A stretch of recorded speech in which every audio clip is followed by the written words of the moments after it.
I've just finished watching one of the most amazing true crime documentary series on Netflix that I've ever seen. Now, it's called Evil Genius, the true story of America's most diabolical bank heist. And it's about how a collar bomb got strapped to a man called Brian Wells, and he went in to rob a bank. Now, I want to discuss it.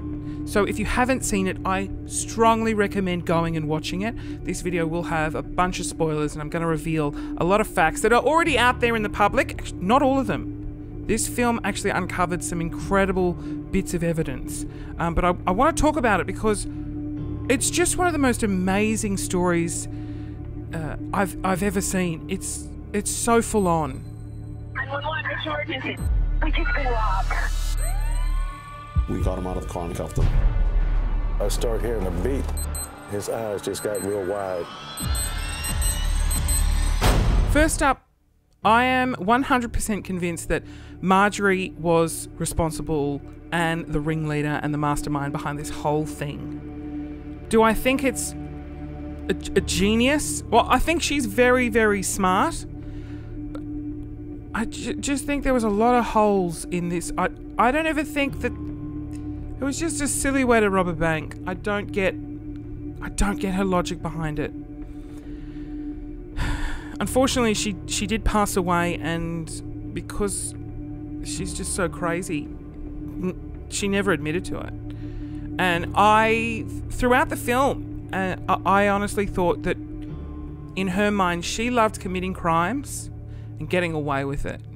But she sort of liked getting caught and then using the system against itself and just lying and manipulating her way out of situations. By claiming that she shot both of her lovers in self-defense, especially the last one. I think it was James Roden. She was like, I shot him in self-defense. She didn't. That was pretty much a certainty that she actually killed him because he knew too much about this, bank heist plan. Let's talk about Brian Wells, the victim in all of this, who the FBI thought had some sort of hand in the whole thing. They listed him as a co-conspirator, which that for me was the saddest part of the whole thing, is this man who I thought was innocent at the start. Then I thought, yeah, he probably did have a hand in this, but he was too naive.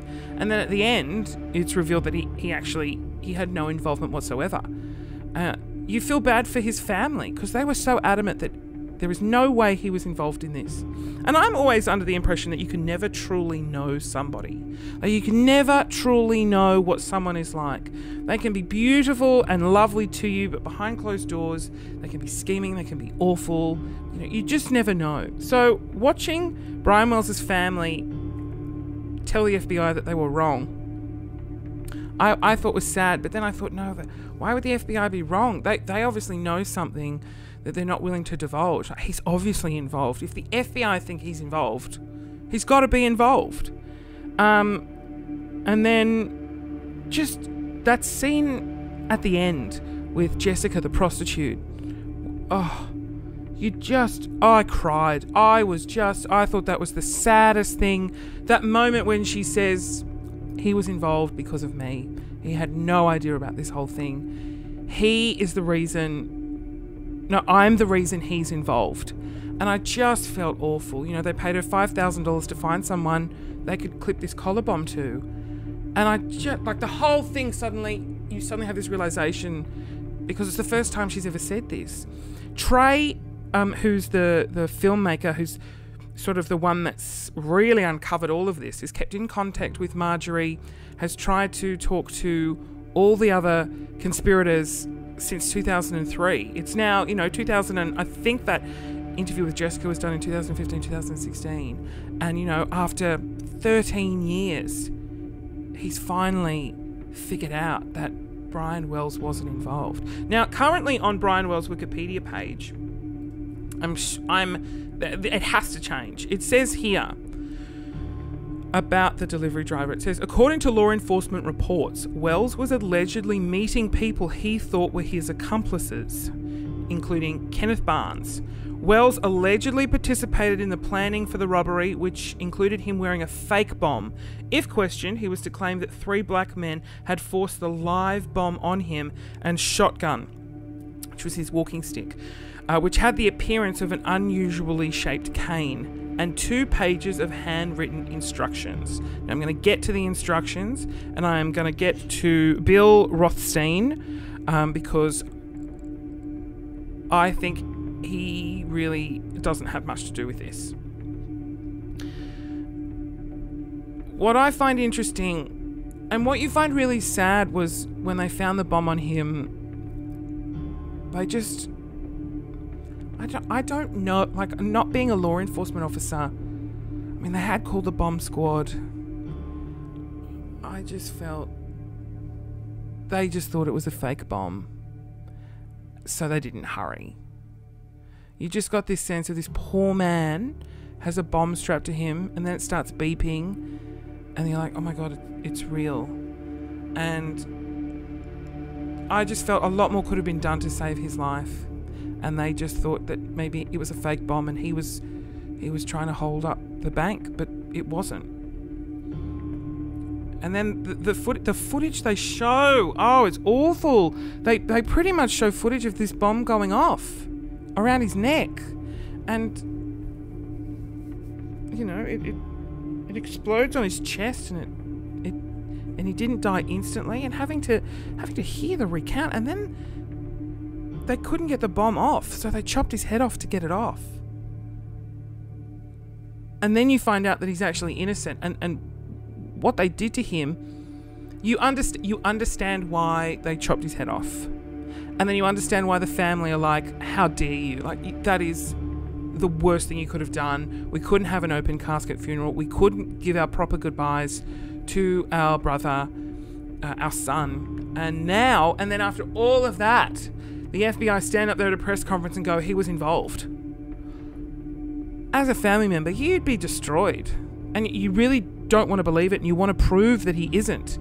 And then at the end, you get that little bit of closure, which is what I don't think you get with Making a Murderer. And I got a couple of episodes into Making a Murderer, but it just got a little bit too tedious for me.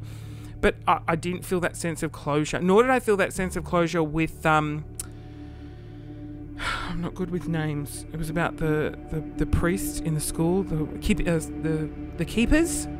Like that, I got no closure from that. And you just feel like you need closure on these things. Like, these are cases that are going on, but at the end of this, I felt like I got that sense of closure, which was the freedom of Brian Wells. Like, he didn't do it.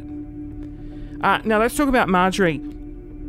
She has serious mental problems, and I am of the belief that in her mind she wanted to commit crimes, go through the process of being a suspect, but conning her way out of it, lying, manipulating to get out of it.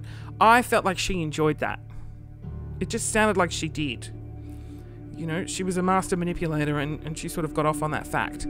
And I think she manipulated Bill, which was her lover, who ended up dying of cancer.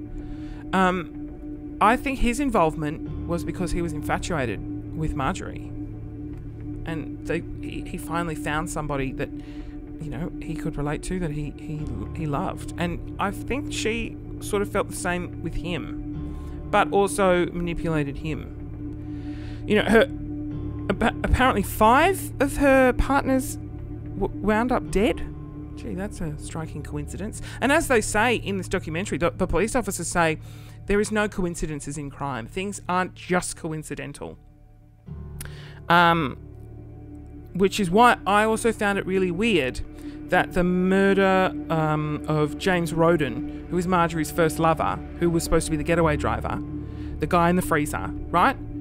Who was found at the house where the collar bomb was placed on Brian Wells, in the backyard. They placed the collar bomb literally in the backyard. The guy was found in the freezer, and the FBI went, oh, these two are unrelated cases. Oh, flash forward a few years, it turns out it was part of a whole... They were all related. And I just couldn't believe in the documentary when they say, oh, these are two unrelated events, I was like, what? Are you kidding?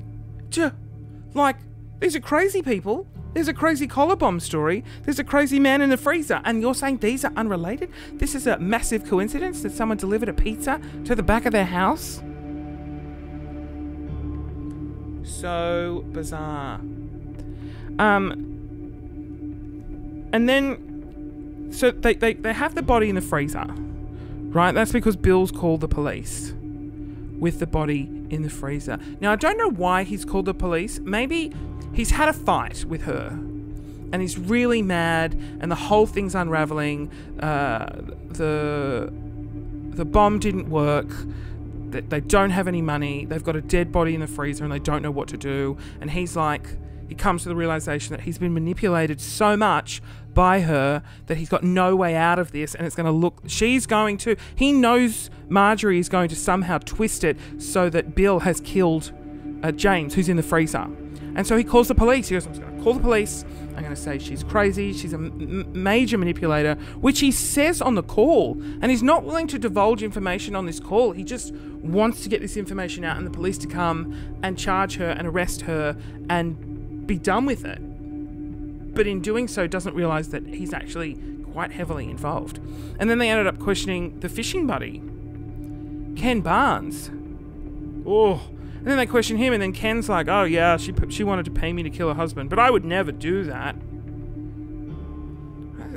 It's all such a weird statement. And that the killing of the husband was the main reason for the bank robbery in the first place. And it's just all these bits of random information that ended up coming together. But I felt, I'm not a police officer. I felt like I took their time. And then questioning the inmates, that was fascinating. Because Marjorie sometimes slipped up and let things out. But one of the agents, from the ATF, which is I think that's the American Task Force, was saying, a lot of people were like, why aren't you doing anything? Why aren't you doing anything? And he's like, well, people can say these things, but if we don't have proof or evidence, we can't use it in a court of law. We need evidence. We need recorded confessions. We need this physical evidence. So they had all of these people saying everything, but it was just physically impossible to try and connect them. They just could not connect them. They didn't understand. One witness said he saw Brian Wells leaving Rothstein's house, and that's why the FBI thought that there was prior involvement. And then they also were baffled why Wells, who had the bomb strapped on him, said, 3 black men did this to me. And so it was those 2 bits of information that led them to believe that he was somehow a co-conspirator in this whole thing, and he knew that this plan was going to take place. He just didn't realise that he was going to be the one wearing the bomb. But if you're wearing a bomb, you'll say anything. Marjorie could have just said, hey, if you give us up, I push the button, the remote detonator, the mobile phone, the fake mobile phone that was in there, and it blows up. Because we don't want to get caught, so if you rat us out, we'll blow you up. They won't catch us then. So, he lies to them. I did find the fact that the FBI thought he was involved, and the fact, I think it was the FBI, who thought that the body in the freezer and the pizza bombing case were 2 separate cases.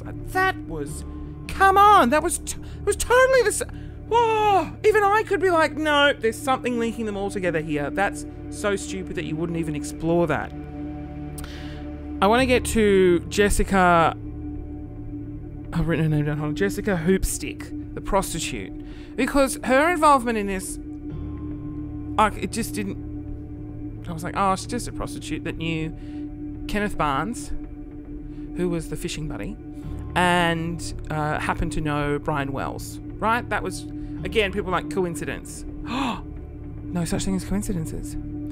And she refused to talk quite a lot. I think because she knew that she could be done for murder, maybe. She was involved in this plot as much as, I guess, Marjorie or the other people.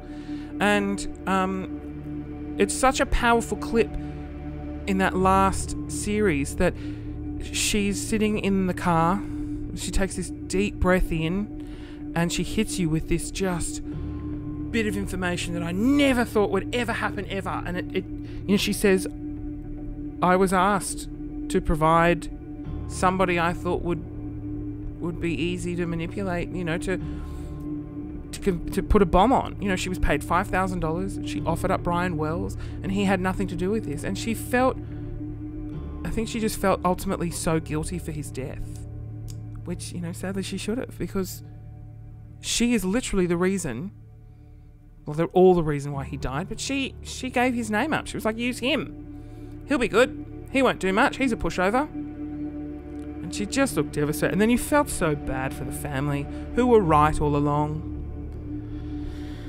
And then the Ken Barnes, just the questioning of Ken Barnes.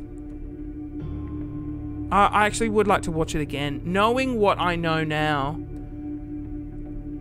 I'd love to watch it again and listen to what they say. And, Bill Rothstein, I think, in all of this, unfortunately, he was just so in love with her and he would do whatever she said that he just went along with it. And I think she manipulated him completely. I think he was at risk at losing his house, and he needed $90,000, and he was just like, I need the money, otherwise we're not going to have a place to live, so I'll help. And then there was the other guy who had the bomb and clipped the bomb on, who was a friend of Bill's. I don't get his involvement. I think he was just wanted some money too. I don't know why he had to put the bomb on, unless they were worried about fingerprints. I don't know. Don't know why they could have gotten someone else to do that. There was an interesting clip where you're watching one of Bill, who's Marjorie's lover, the big guy, his friend, and he's sitting there and they're chatting to him, and he's like, there is no way Bill would have done this. Like, this was all manipulated from Marjorie. There is just no way. I don't believe he was involved, and I don't believe he could have done something like this. And I believe him. I think he was completely manipulated. There's that scene where they show him the notepad of which the instructions for the scavenger hunt for this bomb was written on, and they had the impressions of some handwriting from previous pages. And you see that moment, he sees this handwriting and he's just like, oh my god, that's Bill's handwriting. And you just see that, like, here's a notepad, here's Bill's handwriting, he's done this. And you just see him completely change and go, oh, I can't believe it. You never truly know somebody. And I felt really bad in that moment, because I was like, oh, this poor friend. And then I felt, I just wasn't convinced Bill came up with this whole thing. I just don't think he had really anything other than being manipulated to do with this. I reckon Marjorie. Who was the other guy? Maybe the other guy built the bomb. The one that placed the bomb on him. He probably built the bomb. I don't think Bill did. I think Bill's involvement was just listening to Marjorie. I think Marjorie typed up the letters and then got Bill to write them, trace them over a notepad. So maybe they couldn't trace it back to Marjorie if they found the notes, because she had nothing to do with them, or DNA or anything like that. He had done them, and he'd done them on his notepad, or she had done them on his notepad. I just don't think Bill was really involved in the way that Marjorie was, or Marjorie says he was. Marjorie completely puts all blame on him, and I'm like, there's no way. She's manipulating the whole thing. And the fact that he says he tried to kill himself, I don't think he tried to kill himself. I think he was terrified of Marjorie convincing everyone that he did it, because she'd convinced people that she was defending herself, like self-defense for James Roden. That's why she killed him and put the body in the freezer. And for her previous boyfriend, that she shot him, and that went to trial, and she pleaded self-defense, and they acquitted her. And I think, you know, Bill thought, shit, she's really good at manipulating people. She's going to pin this on me.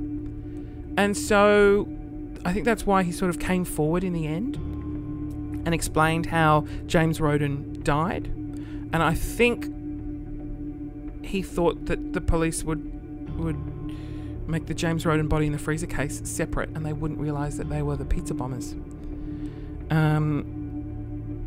I think the suicide note about the Wells case was like, this is not related to the Wells case.